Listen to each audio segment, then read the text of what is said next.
Welcome to episode 2 of the Basketball Skills Podcast. I'm really happy to be here today with our guest, Leo Clibanoff. Leo is he's one of my closest friends. We went through Wesleyan together, lived together for a couple years.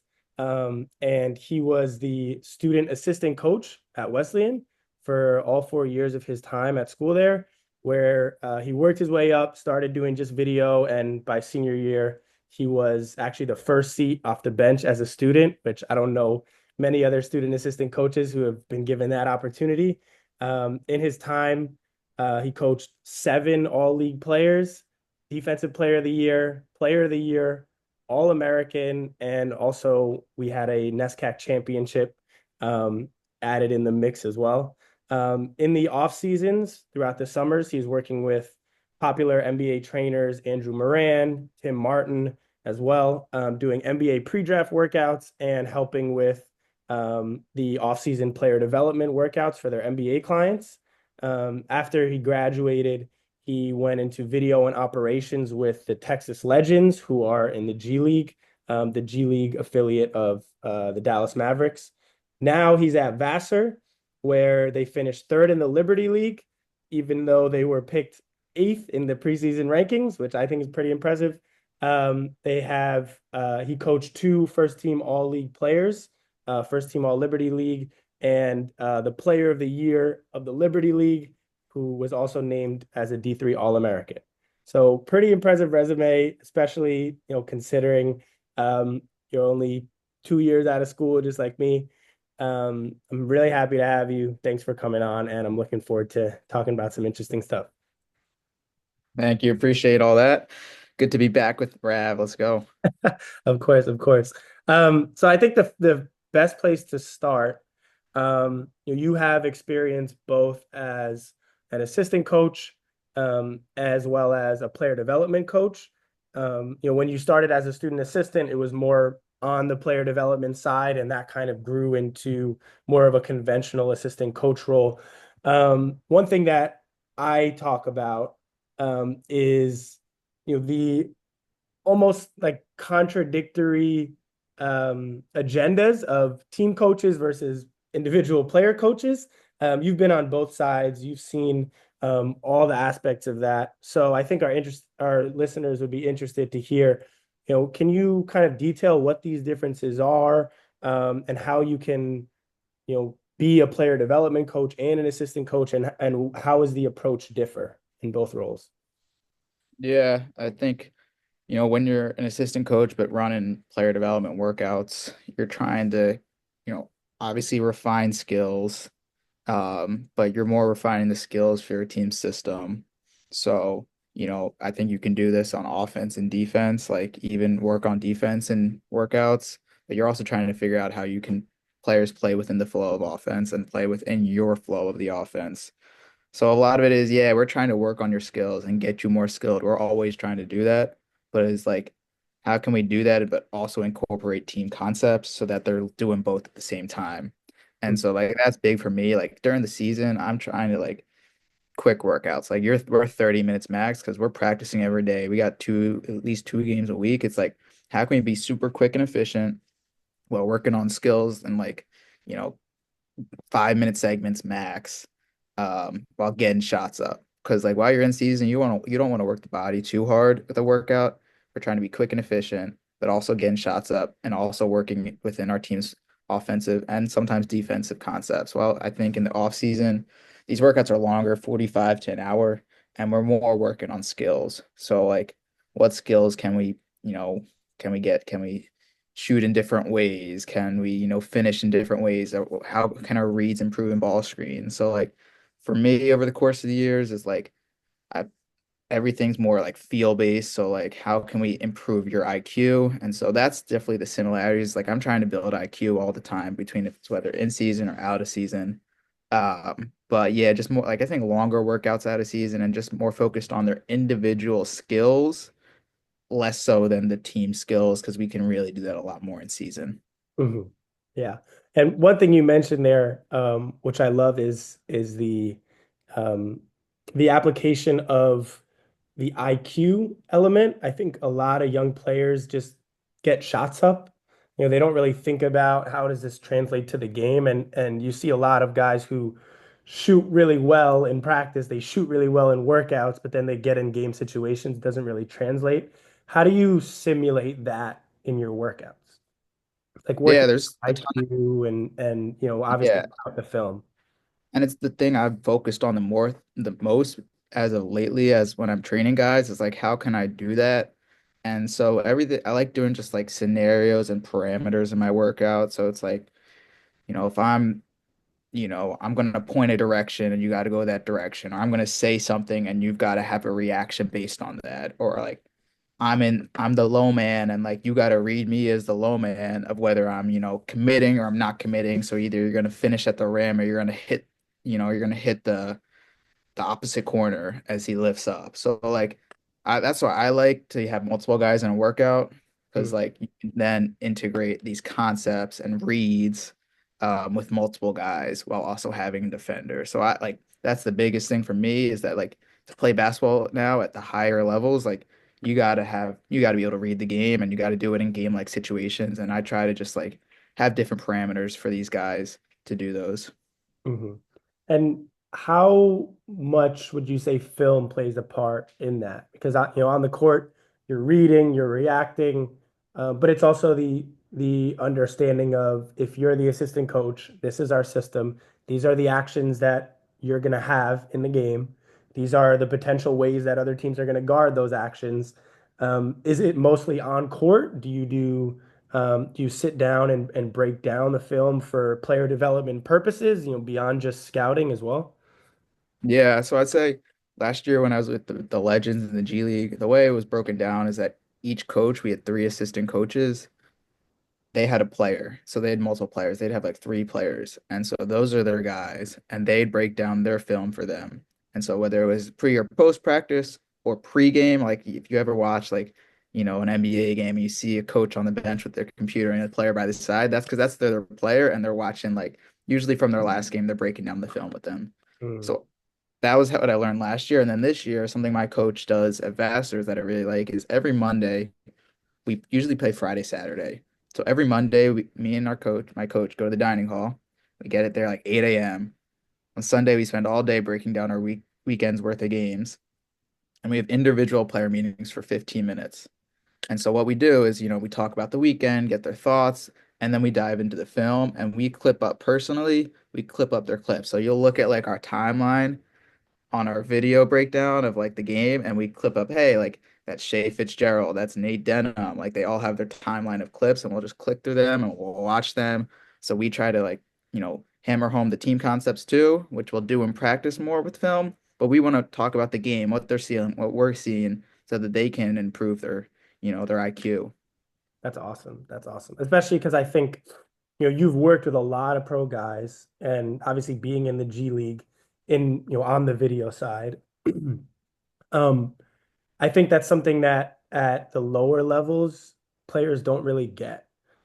I spoke to the first episode was with Coach DeJesus at Blair Academy, which, for listeners that might not know, Blair Academy is a perennially top ranked prep school academy. It's where I went, and they run it like a professional program. So Coach DeJesus mentioned to me, they have positional groups, they're watching film, they're videoing practices, they're doing all of this stuff. But most, your public high school down the road, you're not going to get that. And I think that's something that is a huge separator as you go up in levels. And it's not because the players can't handle it, right? It's because um, they just don't either have the resources or maybe the experience to do that. So I love that you're taking that to the D3 level because there's a lot of talented guys at that level, I think. Absolutely. And I mean, we're blessed here of going, working at a Vassar where you're dealing with high academic kids and like they can really like dig into the nitty-gritty of film and they enjoy it. So like for us, it's like they want more film and we're like, yeah, like absolutely. Like we watch a ton of film as a staff and we're trying to figure out how much should we give the guys, but they keep asking for more film and it's like, yeah, let's do this. Yeah, the more the better. I Right. think that's an interesting, segue into another question that I'd love to get your thoughts on. Um, a lot of players who are trying to play in college, one of the things that I think is kind of misunderstood is the difference between the levels. So worked with professionals, you worked with at the Division 3 level.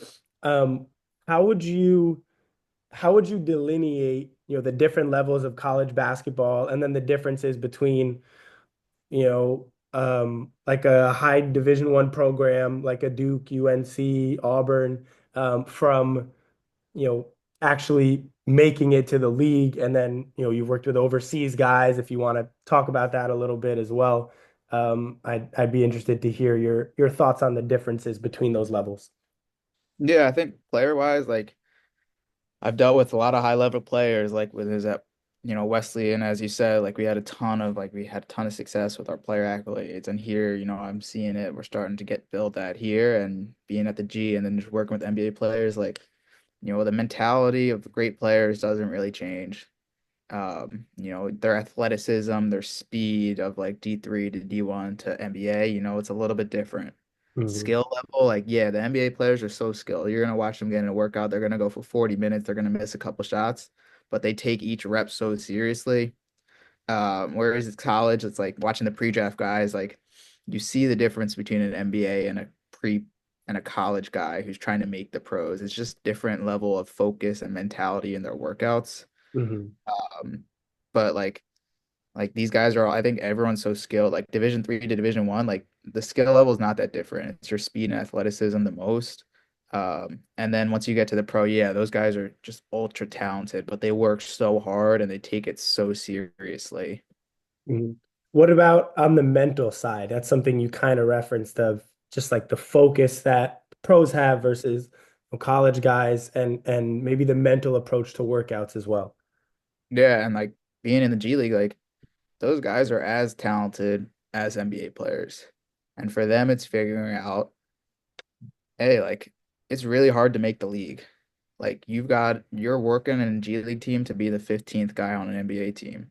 And like mentally, they got to get over that hurdle that like you got to work so hard. Like you've been given this your whole life. You've been the best player on every team, and now it gets really hard now.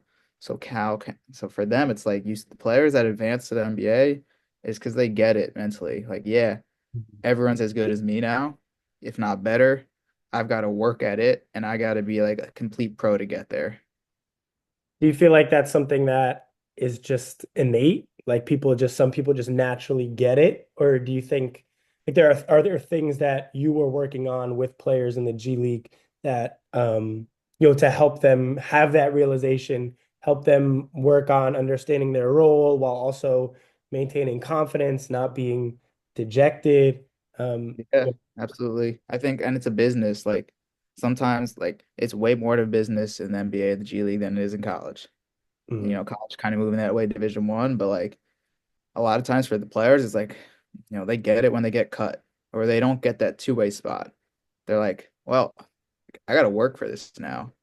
Mhm. So I think a lot, and yeah, like the individual coaching, your player development coaches are trying to instill that confidence in you, but a lot of times it's like you're just not giving it. Like you got to work for your Exhibit 10, you got to work for your two-way, you got to work for that training camp invite, you got to work to make a G League team. And like when they realize that, I think that's, you'll see the difference of guys splitting, like the guys that make it and the guys that don't make it.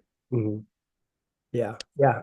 I think it's something that's very undervalued, like the mentality, and understanding that, sure, you can be supremely confident, but there's also a fine line of like, being overconfident, not buying into the system. Like I think that's something that, as a player, I think you could attest to. I struggled with that at times too, like understanding that there's a bigger vision here, outside of maybe what you can accomplish and also, what is your role within that system. Absolutely. Yeah. And the G League is a tends to be a lot of ISO ball, and like you'll see, but you see the teams that are best in the G League are the teams that play together. Mhm. So Yeah. like yeah, absolutely what you said is completely true. Mhm. One thing you also mentioned is that I want to circle back to. You said regardless of the levels, the best players have a similar mentality. And we kind of touched on it a little bit. But I think, for listeners that are either young kids or parents of young kids. What is that mentality, and how do you cultivate it? What types of things do you need to be focused on in your training? Because I think it's a mentality, and maybe you can even talk about the mentality in game versus the mentality in workouts, because I think those are two different things. Yeah, I think with the workouts, it's like right when you step in the gym, like a, a switch flips, and it's like I'm gonna be the best in this workout, and every rep is going as hard as possible. Every shot, I'm taking this as serious as possible, and like, yeah, I might miss. I can't. I'm on to the next shot. So like, you just see, you feel it in the workouts. You see it like they're going as hard as possible. Like you can see it between, if you're having a workout of two people and you got, the All-American and you got the 10th guy on the team. Yeah, one's better than the other, but sometimes it's like, yeah, I'm working harder than you. I'm taking this more seriously. So yeah, the mentality, honestly, it's really not that different between NBA and like I've seen the All-Americans here is like, yeah, they're just trying to get as good as possible and taking it as serious as possible. And then when it comes to games, like I think what I've seen is like their willingness to win. Like they're gonna do whatever it takes, or they're gonna score 5 points, or they're gonna have 34. Like they do whatever it takes to win, and they're gonna put the team on their back. Yeah, yeah, that's great. And that's something, that is not dependent on skill level or athleticism. And I think that's why it's one of the few things that is translatable to, whether it's a high school player or Division 3, Division 1, up through the pros. And you've obviously coached a lot of high performers, multiple conference player of the years. Um, when you're doing those player development workouts, so I think this kind of falls under the same category of the mentality and the approach to the game. How are you balancing the refinement versus the expansion? So I think as you go up in levels, a lot of what you do is refinement of your game. But then the off season, maybe there's some balancing of adding in different elements. Can you talk a little bit about the refinement versus the expansion? Yeah, I think it's what I touched on before, like what you just said, in season versus out of season. And in season, you're refining, and like you don't really want to expand. Like I don't, unless something's totally wrong, like or unless you're out of the rotation, like yeah, we're just trying to refine everything, like loosen up some cracks. But out of season, like yeah, like we're trying to expand. Even if you're an All-American, you're always trying to get better. Like you're always gonna have a deficiency in your game, and how can we find that one and improve upon it? So I think it comes down to in season and out of season. Mhm. Uh, like I don't love working on people's shots in season, unless we need to, because I just don't want to mentally. I just want to keep like don't want everyone thinking about, oh, am I doing this with my feet? Am I doing this with my hand? Like we're gonna refine, we're gonna fit it to the system. And then once we get to the off season, yeah, like we can work on this stuff now. When you say work on your shot, you mean like the mechanic side of it. Mechanic, yeah, exactly. How are you a believer in this idea of like a perfect form and you gotta shoot a certain way? I know we've had tons of conversations about nerding out about shooting form and all that stuff. What's your stance on that? No, I think it's like someone there was a shooting coach back in home in Philly that I, worked with once, and he kind of compared it to a golf swing and how like everyone's got a different golf swing, but like that how much you're trying to work on your golf swing of like how many coaches there are and like how everyone's always trying to, improve their swing. It's not as comparable as it is to like by shooting a basketball and like how deep you can get into the nitty-gritty of like, your swing is like not always the same level when it comes to shooting a basketball. So like I think yeah, there's way you're gonna work on their base, but like at the end of the day, everyone shoots the ball differently. Like there's no perfect way. Yeah, I've got my idea of like what I want to improve upon if I see it, but you got to see it to know what change it is. Yeah. Yeah, that's my stance too. I think um I say I don't think there is a perfect form, but I think there is a perfect form for you. Like I think Mm. each person, there's a way like people just biologically, have different, like they say, like Tatum's thing with his elbow that he kind of hyperextends his elbow. Like they say he's double jointed, and so his elbow just naturally moves. So I think there's just physical differences between people, but also how you see the hoop, just certain preferences and to your point, I think doing an overhaul on the form is tough in the middle of the season unless you're really a non-shooter and you're trying to work on it. Yep. But it's also, it's something that I did multiple Yeah. times. Like I and maybe that is a reflection on how crazy I was as a shooter of just like trying to reach this idea of perfection. But once you get in the game, that kind of all goes away. Like it's about, I think the two-sided nature of in practice, like you said, the best players, they're trying to do everything perfectly. If you can't do it perfect in practice, you're definitely not going to do it at a high level in games. Yep. And then once you get in the game, it's like, all right, maybe I'll score 30 tonight, maybe I'll score five tonight, but as long as we win, it doesn't matter. Sure. Yeah. I mean, I remember you like at even end of your senior year, you were trying to figure out your free throw, just Yeah. going on, figuring out what's wrong. I'm like, hey man, like let's just not overthink this one here. Like Yeah. just like No, you're a and good shooter. You don't got to think about it. yeah, and Uh, that's just, how I was wired. And I still am. Like I play golf, I'm a big golfer yeah. and I'm always like the biggest problem in my golf game is that I think too much about my swing. You know, Yeah. it's much different in golf. You're you have minutes between shots. You're standing over the ball. There's no defense. Yep. And we joked about in the past in basketball that I shoot better with defense. Like Yeah. if you look at my Yeah. shooting numbers on a closeout, I shoot a much higher percentage than if I'm just standing wide open. And that's Yeah. because it kind of promotes that rhythm. It promotes um, just like the subconscious jump shot almost. Yeah, absolutely. And like when I've worked with the trainer, like the trainer I worked with last summer, Tim Martin, would always compare I love using golf as a reference. Like I think it's awesome. Like I play a lot of golf too, and like he's just like the free throw line is when you have the most time in the game, and like he's like basically like you're teeing off, right? Mhm. Like you're thinking about it much. He's like his thing was like cues, like tell yourself a couple cues and don't overthink it. Like every time you know hit a golf ball, like what do you tell yourself? For me, like I'm like always like I top the ball. So I'm like, let's just get under it. Just get under it and keep your eyes down. Where it's like if you're a shooter, like, all right, like what do you need? Is it your feet? Is it like your hand that you need a cue, like your guide hand, like whatever it may be? We try and figure it out, but I love using golf as that reference.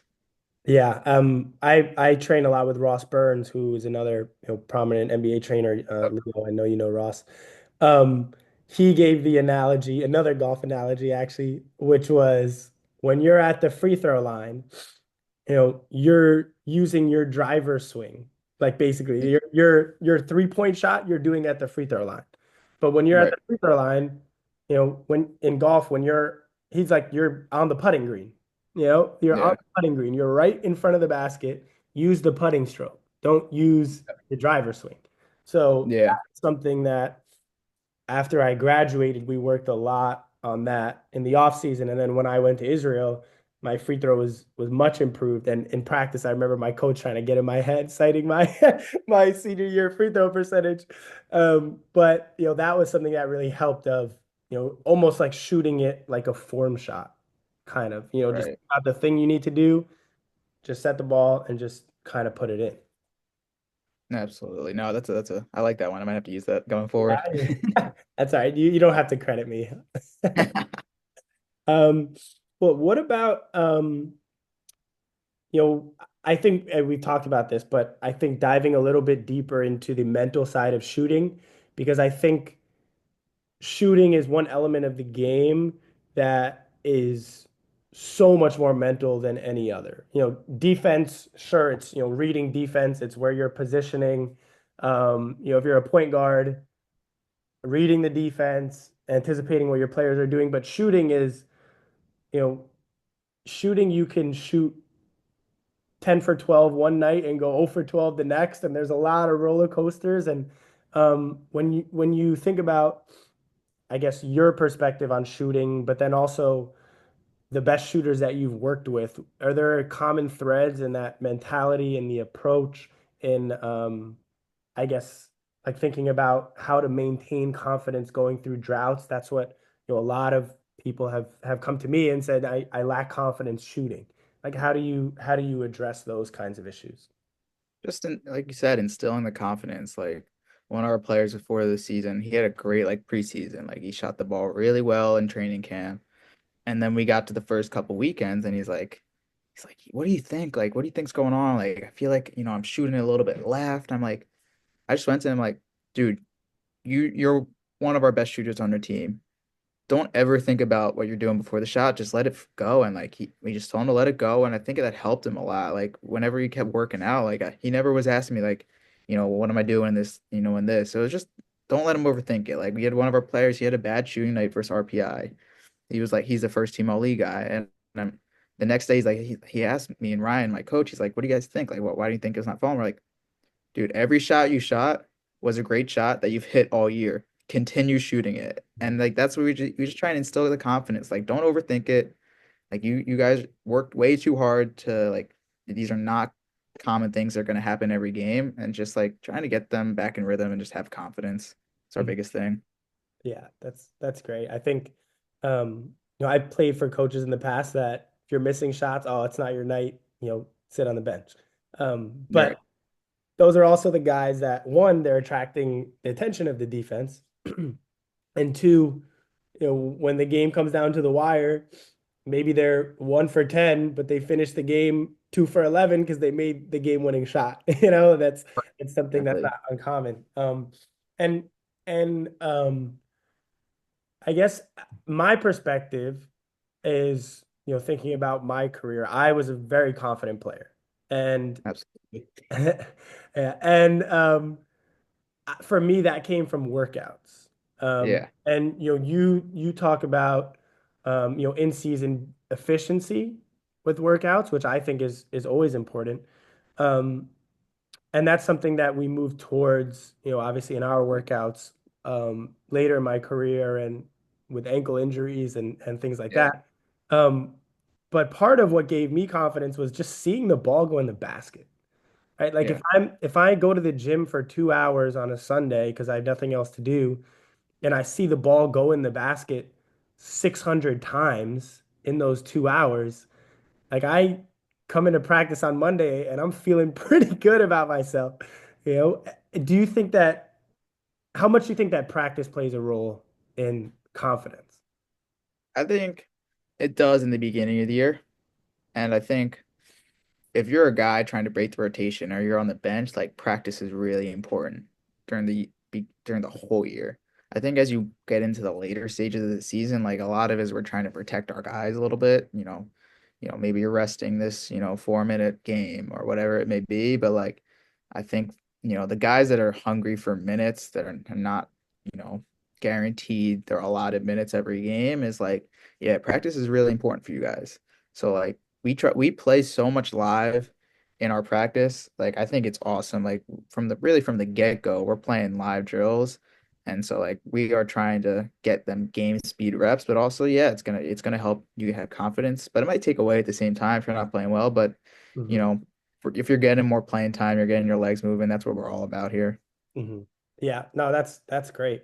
Um, I think that's that's something that I've seen coaches who they just go through drills. They want to have like a pretty practice where everything is very controlled and it looks nice Mhm. and everyone's in their spots. One thing that Coach Mantegna from Blair speaks about a lot is creating chaos in Yeah. practice and just preparing your team to navigate that when things are not going right in the game because 99% of the game things are not going as you envision. Right. Yeah, I think something I've learned here is like we never have a consistent practice. Like from day to day, it's like we're always doing different things, and it's like, yeah, it might get a little crazy in practice, and like guys don't know really know what's going on, but we get to the games and we're always prepared to do whatever. It's like, oh, we've seen this, we've done this in practice, or we adjust. Like, yeah, we've done it in practice. So I love that line from Tegna. Like I think I'm all with that now. Yeah. And how do you keep those guys ready? That because I think one thing that happens during chaos is sometimes you throw a guy out there who hasn't played in 3 games because someone's in foul trouble, or you're seeing a zone and the shooter who maybe might be weak defensively needs to come in and make some threes. How do you keep those guys engaged, keep them ready? And I think that also kind of ties back to what you said about the difference in season workouts for the guy who's playing 30 minutes a game versus the guy who's maybe getting one rotation or, at the end of the bench and an underclassman or, someone like that. Yeah, I think it's a great question. I think every coach struggles with that one. Is like, how do you give confidence through your whole roster? And it's interesting. Like this year, we had 15 guys on our team, but one of them was out for the season. Really early on, so we had 14. So like, it was we had to balance trying to like live play versus like, keeping our guys safe. But I do think, workouts are super important for confidence. As you said, like you seeing the ball go in 600 times on a Sunday is important. So like if guys can get those reps, absolutely. And then as we keep playing live in practice, hopefully like it gives them the confidence. But I think it's like we struggle as coaches, like you're so locked into like your game plans and like how can we get the most out of, our 9, 10 rotation players? Sometimes, 11 through 15 is like, you're not thinking the same way. So I think it's something like, trying to always get better at. Mhm. How do you balance the um, player development of the guys at the end of the bench with the role players, starters, and I think that's something that's tough because you're so knee deep in the scout every week in the flow of the season, but the season's so long, you don't want to go 3 months where these guys at the end of the bench aren't doing any player development because they're just coming to practice. Yeah, absolutely. So like pre-practice, post-practice are like great times for you to get those extra reps in, especially at a high academic place like Vassar. You're thinking about your school and your classes and your homework or problem sets. Like it's a lot. So like trying to be efficient when you're in the gym. So if you can't go twice in a day, try and get there before, or if we have time post-practice. And then I think when you're in season, like scout team's a great way to get better. Like, Mm, you're learning the plays, you're working on your IQ because you got to figure out every week you're working on 2 teams different, on top of you got to know 3 teams like their plays.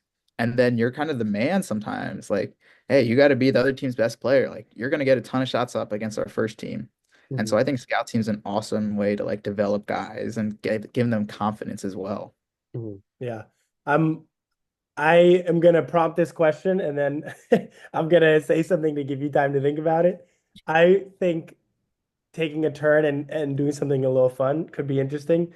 I would love to hear any fun stories, any interesting story, your favorite stories from your time at Wesleyan. It could be a workout, it could be a game, it could be on the bus, something that kind of illustrates that like mental side from one of the guys. It could be me. It doesn't have to be me. You could take me out of the equation. Something that illustrates the common threads that we talked about of high performers. Um, and one thing, um, one story that I will share while you think about this is my roommate my junior year from Blair Academy. And I don't advocate this outlook, but to show the power of confidence, he would go out there in the layup lines. And I remember Coach Mantegna sharing this with me later. He would go out there and he would airball. Like I'm talking like not even touch the net, nothing. Like he was not a good 3-point shooter at all. In practice, I would watch him work out and he's bricking everything. And the game would start, we'd sit on the bench, the tip would go up, we'd win the tip. He was our point guard. He'd get the ball, he'd take 2 dribbles over half court and just pull it. Like the first 3 seconds of the game, he hasn't made a shot in warmups. 2 dribbles over half court, he pull it and nothing but net. And it's happened probably like 5 games throughout the season. And Yeah. I remember we were sitting in the dorm one day after the season, and he said to me, he's like, I realized actually, you don't have to work out to get better at basketball. I looked at him and I'm like, well, I'm 6'4" with like a 20-inch vertical. I can't guard anyone. Yeah, I think I have to work out. And he's like, no, no, all you have to do is just want to kill the person in front of you. Like that's what he said to me. You just have to want to step on their throat and Mhm. just know that you can do it. And so for me, I was like, okay, I don't advocate not working out, obviously, but the fact that he believed that and he didn't work out at all. He was one of the best point guards in Jersey. He probably shot 30% from three in workouts with no defense, and he shot almost 40% from three in games, which I've Yeah. never seen before. And that just speaks to like the mental side of the in-game performance. So with that buying you a little time, do you have anything Yeah, that comes to facts. mind? Yeah, honestly, it's gonna be you. So I remember every senior year we'd work out before every game, like either before or after walkthrough. And it was the same workout every time. Like I couldn't tell you. We probably did a couple finishing. Then it was mostly like post moves. Mhm. Then we get into some shooting drills. And so we were doing I think you called it like Booker or something. Yeah, It the was like Phoenix drill, the Booker shooting. yeah, Yeah. Phoenix drill, and like you couldn't figure it out. Like it was before we were playing con college that day, and like you were in the gym, and like we were going right until the minute of walkthrough started, and like we were in there for like an hour trying to get this workout done, and we couldn't do it because you couldn't make enough shots to finish the drill. And like you were so mad at the end, and it was like you were so pissed off you I couldn't was do it before kicking the walkthrough ball ended. across the gym. You can share the whole story. I was kicking the ball across the gym. Like, Like at the end at the end when he had his practice jersey for walkthrough, he was like storming out. You were storming out of the court. Like everyone was like, "Yo, what's going on?" Like, and everyone was so worried. They're like, "Yo, like is he not gonna be able to shoot the ball today? Like we're playing a team that zones the whole game." It's like, shit, is Rav not gonna have it? But and then we get the game and like you made 5 threes in the first half. It was like 5 of 5 or like 5 of 6. It's like, all right, I guess that didn't mean anything. yeah. And you ended up making 6 threes in the game, but it was like, yeah, that was crazy. Yeah. Yeah, that was actually probably my best. I didn't miss a three in that first half, I remember. We'll have to pull up the stat. It was 5 or 7 or it was a lot. Um, Yeah, but yeah, that's a good story. For me, the other side of the story is the routine was so important to me. Like you yeah, mentioned, every single game day we did the same workout. We did the yeah, exact same thing, and I was someone who liked to work out on game days because I felt like in the game, you don't get a lot of reps and you right. play a lot of games. So if you Yeah, don't work out on every game day, that's a lot of days at the end of the season where you haven't gotten better. So we would kind of just refine the workout. But we had our routine. We did it every time, and that was I remember I did that drill with Coach Spinellis, who was the assistant coach. I think it was the previous year, yeah, yeah, and he showed me this Booker shooting drill, which is a hard drill. That's like absolutely. I think it's 21 makes and Yeah, shoot at each spot, and you shoot till you miss. So if you miss the yeah, first one, you got zero. yeah, And I did that with him before one of the games, and I loved it, and it was super difficult, and I didn't make it, and I was pissed off, and so I said every game now I'm gonna do this drill until either I get it or the walkthrough starts, and I don't have a choice but to stop. But I think speaking to the mental side of that, regardless of I don't think it's uncommon for high level shooters to have that almost anger, as hmm long as it's projected properly. It's not anger at themselves. It's just, I got to be making more shots because I know how good of a shooter I am. Um, the mental side, I think one of the things that, again, just gave me confidence and grounded me was that routine, right? Of like every day we're doing the same thing. Every game day we have the same pregame shooting routine. Is that something that you see all the way through the levels? Is that specific to shooting? Is that um yeah, just I guess general thoughts on the routine element for improvement. yeah. I think it's big, and I think I saw it a lot in the G League. Is that like guys like to have the same routine, like at shoot around they like to get the shots up at the same time, like same time they like some guys like to switch up the workout, some guys didn't. And then, pregame, I want to, get my massage or treatment at the same time. I want to get the lift at the same time. So I think, the best guys I saw that routine. Sometimes it gets tough though. Like you're on the road and it's like your access to gym and time is different. So it's hard to always have that similar routine. But like, yeah, I think the best, like, they try as much as you can to have the same, regiment before on those game days.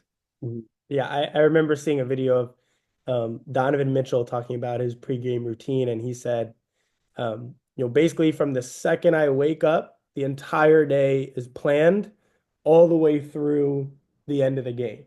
And that's Right. something that I had, depending on what the game was. But I was very like particular about the things that I did. Like I would wake up at this specific time. I would eat the same thing the night before. I would like watch a TV show, go to sleep, wake up, go do my workout, and then we would have our walkthrough. I would get my bacon, egg, and cheese from Neil's. Shout out to Neil's. Get it every game day, and then come back, like shower, and then do my pregame shooting like that. And that was the exact same thing every single time. Um, Yep. and I think that is definitely it's something that gives you the confidence that okay, the pregame stuff is done. It's time for the game. It's like flipping that switch you know, like Hmm. okay, this is, it's go time now because I've done the routine. And on the road you can't always do it, but you can get close to it and hopefully you're not too particular that it, throws you off when you don't get your routine. Yeah. Sure. Absolutely. Yeah, great. Well, this has been awesome. I think we talked about a lot of great stuff. Specifically, the mental side, which is something that I think is not talked about enough when it comes to player development. I think there's a lot of great on court stuff that happens, but actually understanding the game and for me, like I kind of and maybe even before we finish up, you can talk to um, how you felt my transition was at the end of my career because it's something that I speak about and something that I noticed was it felt like one day overnight, I just became a different player and I could go out and I could score, 25 points whenever I wanted. I could, shoot really high percentage and get to my spots. Whereas even a month earlier in the same season, I felt like I wasn't getting the playing time I wanted and my shooting numbers weren't what I wanted. We weren't winning and it was kind of difficult. So maybe even before we finish up, um, I guess from your perspective as my coach, my player development guy, what did you see was that the thing that allowed me to make that jump? I think it was just like you never really like everyone knew you were a good shooter. And I think you would have these practices where it's like, all right, Rav's not gonna miss today. Like whatever you do, it doesn't matter. Like the ball is going in the hoop, but you wouldn't always see it in the games. And I think like something just switched for you your senior year. I think you just were like you just had not like an effort mentality, but just like you had your extreme confidence.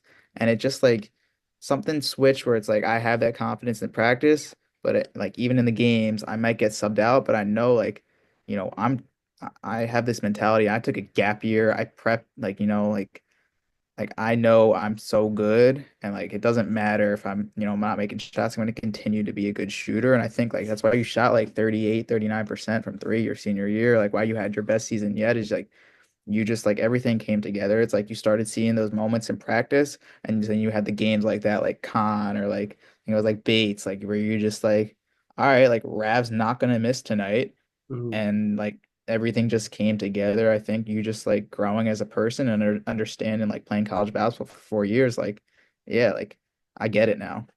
Yeah, yeah, 100%. It was like for me, it was an overnight switch of like, okay, this is I could continue to keep doing the same thing, or I could, figure out, okay, where are my spots? What are the shots I need to get? How do I just accept that some games maybe I'll be able to get off 15 threes, and other games maybe I'll only be able to get off five. Um, Mhm. and I think before I felt like, I am such a good shooter, like I just need to be shooting. because especially I think I thought of my role as like the spark plug, like the scorer off the bench. And I felt like, if I'm not scoring, I'm not going to be in. Like that was kind of my mentality. And that's something that grew and that grew over time and allowed me to, I guess, achieve what I achieved and then, go on to play professionally. But I think it's something that I could have learned earlier if I had someone to just like who had gone through something similar to say, okay, Right. look, you're doing this and I understand this is difficult, but like this is what you need to buy into, or like this is what you need to hear. And so that's kind of what I try to do now. And hopefully, this podcast can be a resource for, young players who are struggling with similar things and hearing from someone like you who has coached with very successful teams, coached, high performers. I just think it's great. So I appreciate you coming on. And it was great to catch up as always because you're one of my guys. So thank you. Thank you again. Yeah, thanks for having me on. Always good to talk hoops. Yeah, we went through a lot through college, but got that ring at the end, and we had a lot of success towards the end, which was fun. So thanks for having me on. Of course, of course. Much love. And that was episode 2 of the Basketball Skills Podcast.